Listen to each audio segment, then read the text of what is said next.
Alright, 5 early signs of a garbage protagonist. If his hair color is blue or red, garbage.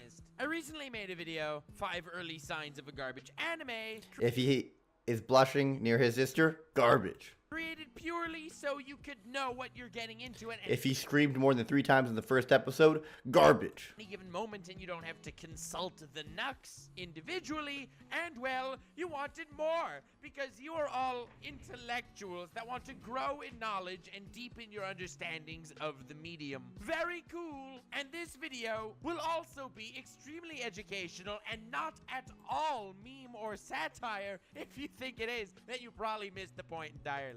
If he sits next to the window, garbage. If he got transported to another world, garbage. If he is in his world, garbage. If he is a he, garbage. So here's 5 early signs of a garbage anime. If he looks older than 20 or less than 19, garbage. A protagonist. 15,000 likes and you're getting 5 early signs of a garbage anime villain within the week. Dead giveaway of a garbage anime protagonist number 1 if he's original. If I'm looking at a character and he has some form of original storyline, I don't know, maybe he doesn't want to be— Nothing's original anymore, Nux. Everything's been done before. There is nothing new under the sun. the greatest hero, strongest wizard, or very best Pokemon trainer there ever was, you know there's a problem. If he does not follow the exact same formula as his predecessors, this is somebody that you're going to want to steer away from, and it will potentially ruin your entire experience. As we know, we are creatures of habit, and we want to watch as similar of a— I want to watch the same thing over and over and over again, and that's why I watch One Piece. Because it never ends, and I never need to watch anything else. Story as many times as possible. Naruto's a kid who sucks, but the good news is he has the nine-tailed fox as his super ultra power, which gives him an edge on everybody else and allows him to rise in ranks until eventually he becomes the Hokage. My Hero Academia has Deku, a kid who is powerless, but then he gets a power which gives him an edge in order to rise in the ranks and become the number one He gets literally the strongest quirk of all time. Hand it to him. To eat. hero. And you have Black Clover with Asta, a kid who's powerless, but then anti-magic. Oh my god, he has anti-magic. Stuff, allowing him to rise in the ranks and hopefully eventually become the Wizard King. If I do And not he could scream really loud and be annoying so everyone else will quit fighting him. see the same exact story threads in I like the fact that Asta actually worked quite hard though.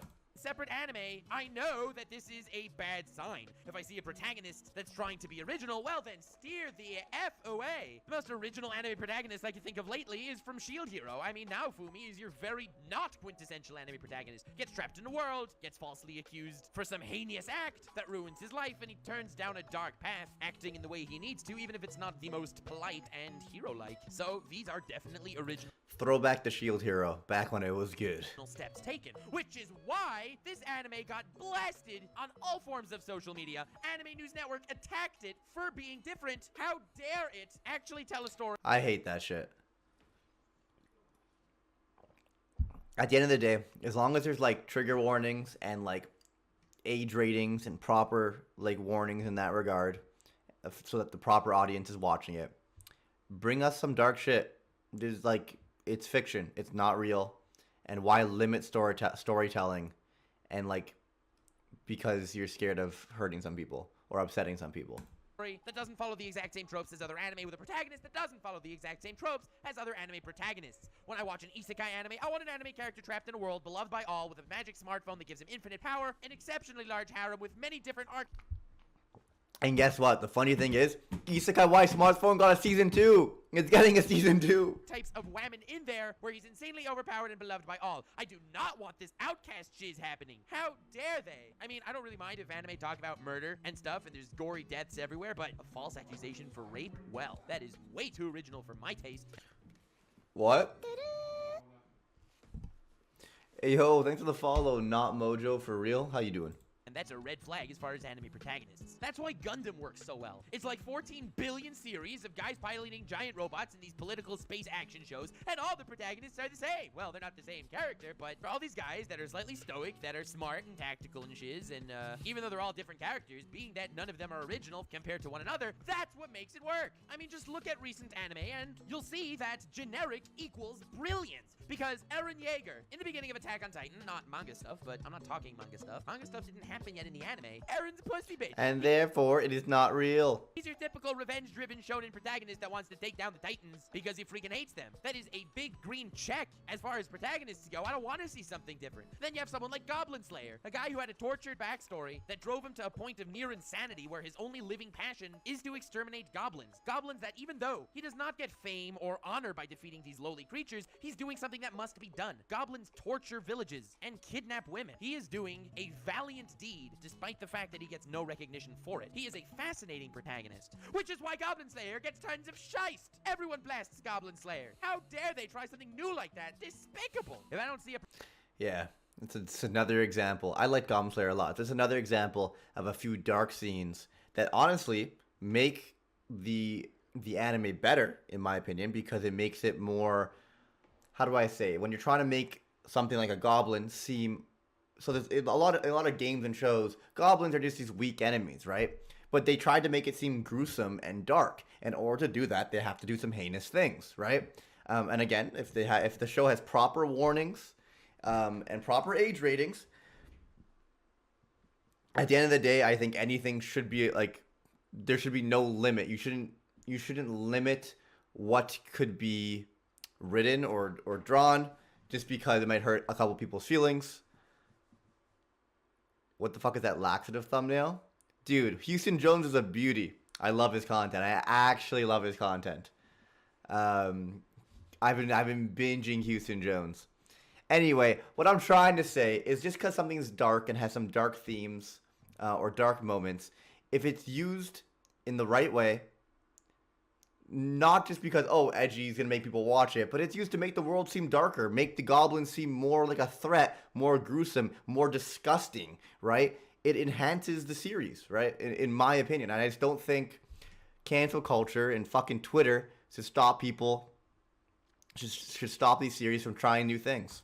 Protagonist with regular brown hair that gets a harem, maybe gets trapped in another world, but you know, not even necessary. That is what I want to see. That is a sign of a good anime protagonist. If an anime protagonist looks original, that is an early sign for a garbage protagonist. Sign number 2, if he gets pussy. Now, I don't want this to be taken out of context at all, because as a getting pussy advocate, I think it would be abhorrent to make it seem like this is something praiseworthy. However, in an anime protagonist, if he's actually banging his harem of bitches that want to be banged, well then this is someone that we do not want to stand beside in our quest for glory. We want an anime protagonist who, despite the fact that he's covered in women, we need to make sure that he has no physical contact with any of them unless that physical contact is by accident. Look at Kazuma from Konosuba. Surrounded by women, they all want a piece of him, but he remains a virgin, even though he tries to get laid. That is a brilliant anime protagonist. Look at Naruto. Hinata's chasing him. Look at Luffy. Boa's chasing him. Look at Ichigo. Orihime and Rukia are fighting over Yeah, him. but Luffy doesn't want Boa.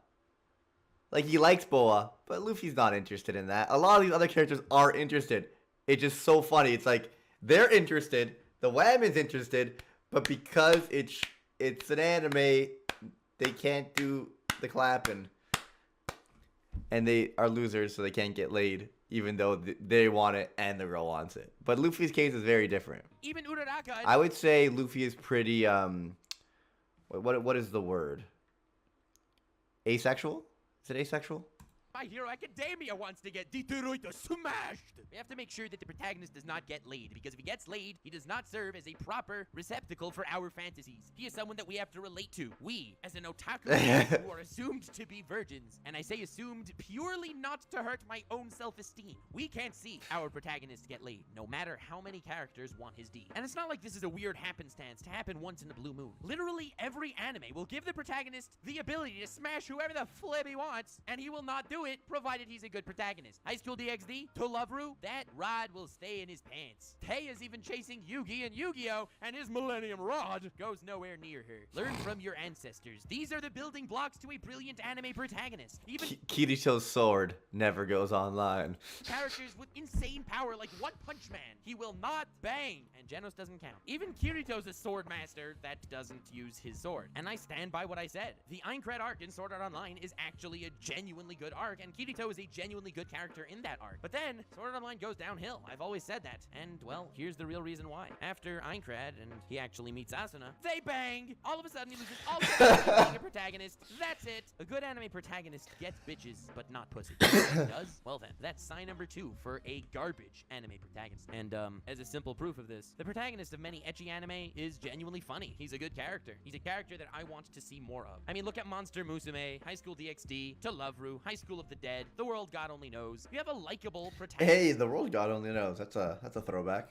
Surrounded by his harem of bitches that he does not bang even though they want him to. Yet they remain as a good protagonist. Then look at hentai. How many great hentai protagonists are there? Honestly, not so many. Most of them don't even have facts. eyes, goddammit. Terrible personality. Horrible character writing. Ugh. Well, that's sign number 2. Sign number 3 of a garbage anime protagonist if he has friends. We know that we want a main character that has absolutely 0 friends. We want him to amass friends so that he could win every fight with the power of friendship, of course. Wait until sign 5 for that. But if the main character comes into the game already with friends, you know, there is a big problem. Naruto has no friends, gets friends, becomes awesome. Lucy in Fairy Tail has no friends, joins Fairy Tail, becomes awesome. Okay, not really, I'm just saying that to fit the theme here. Lucy sucks balls. Yugi, originally he's bullied by Joey and Tristan, but he's very good at card games, so makes friends due to blackmail, becomes awesome. Then, of course, this power of friendship can be activated. You must understand the importance of not having friends before entering an anime. If an anime character has friends right when you start, well, then you have no hope. Us weebs are watching anime because we probably don't have friends. Now, again, I'm not speaking for all of you. I'm sure some of you have friends. I mean, some of us have friends, but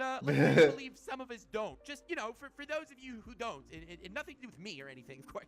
This is purely blackmail is the perfect key to friendship. Beasley. But being that you're a lonely otaku weeb with no friends, you're gonna watch this anime and it's gonna inspire you. You're gonna relate to this loser anime protagonist with no friends who will eventually make friends and then get superhuman feats because of these friends that he's made with the power of friendship, and that's amazing. Now, you will never be able to disprove that because you'll never have friends in a way that you can use that friends to have power of friendship and become awesome. So again, since you don't know what power of friendship this is hurting my never brain. it's not actually accurate, and thereby you have no way to gauge if the anime is realistic or not. But let's not get into sad mopey futures. We're optimists here because by watching this anime and watching even stuck up losers like Naruto make friends, we have a chance as well. And if someone pops into the anime already with a large friend group, well then, that immediately disassociates him with us badass viewers, and that is terrible. And have you noticed that it's actually low-key kind of sad that the depiction for weebs and the stereotypes of weebs being lonely virgins without friends is perpetuated by anime itself? Anyway, just a random thought. I mean, but look at someone like Naruto. He had a friend in Sasuke. Sasuke hated him.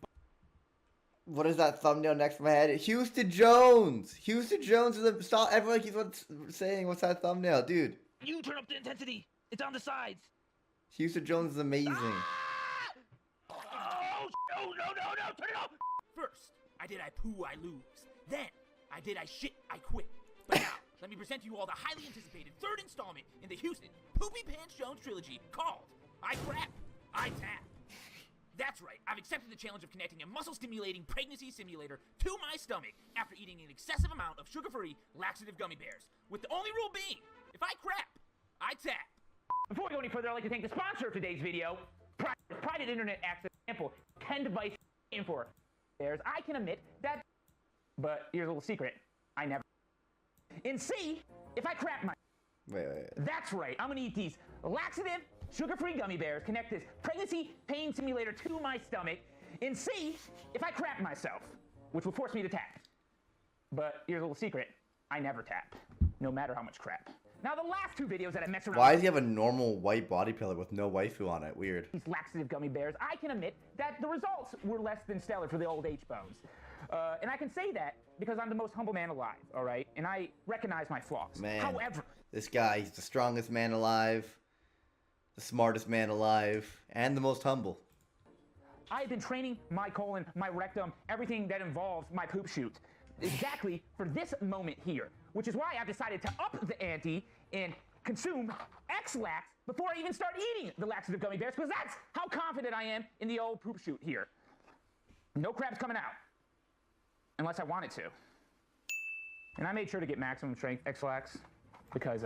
Okay, but this guy's actually, like, he actually is, like, hilarious. I've been watching so much of his videos lately. Previously on Bodybuilder vs. Houston Jones. Fancy meeting you here, Father. Since I got you here, before you start hitting me with these 3-section bow stabs, I figured we could hit something that represents the average human. Oh, no! So we're gonna move on to hitting me. Of course, we're gonna be hitting me in the right leg. Yo, what's up, boys? After reviewing the footage, it seems I got very distracted by Houston Jones and continued to watch him for the next 45 minutes, completely forgetting about the video I was initially reacting to. So of what you guys did see, I hope you guys enjoyed. Subscribe for more, follow me on Twitch, do all the things, and I'll see you all in the next one, alright? Later.